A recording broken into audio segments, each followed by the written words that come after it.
À partir de 1902, 2 ans après son mariage, Valérie s'installe avec son épouse, Janie, au 3e étage du 40 rue de Villejuste, dans l'immeuble que Berthe Morisot avait fait construire avec son mari Eugène Manet, frère du peintre, et dans lequel elle avait souhaité, avant sa mort survenue en 1895, que vivent sa fille Julie Manet et ses 2 nièces, Janie Gobillard et sa sœur aînée Paul, devenues orphelines.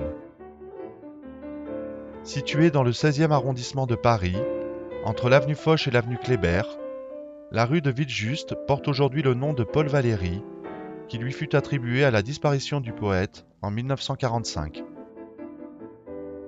C'est là que grandiront les 3 enfants du couple, Claude, né en 1902, Agathe, née en 1906, et François, né en 1916. Au 40 rue de Villejuste, la littérature est indissociable de la peinture et de la musique. Comme devait le préciser Agathe, toute la famille peignait, peignait dehors, peignait dedans, peignait partout et à toute heure. Julie Manet a épousé le peintre Ernest Rouart, fils du collectionneur et peintre Henri Rouart. Janie et sa sœur Paul ont reçu une éducation artistique solide.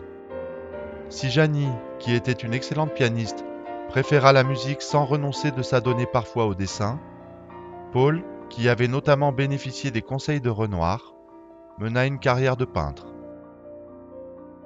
Valérie, de son côté, comme il le fait depuis sa jeunesse, pratique le dessin et la peinture, sans jamais s'être revendiqué comme peintre, avec une totale discrétion et beaucoup de modestie. Partout, à chacun des étages du 40, la peinture est présente. Les toiles de Berthe Morisot, dont subsiste au rez-de-chaussée le salon-atelier qu'elle s'était fait aménager, celles de Corot ou encore de Manet se côtoient sur les murs. Degas, Monet, Renoir ou Redon sont des amis proches de la famille à laquelle ils rendent des visites régulières, comme le font également des musiciens invités par Janie, ainsi que des hommes de lettres, poètes et écrivains.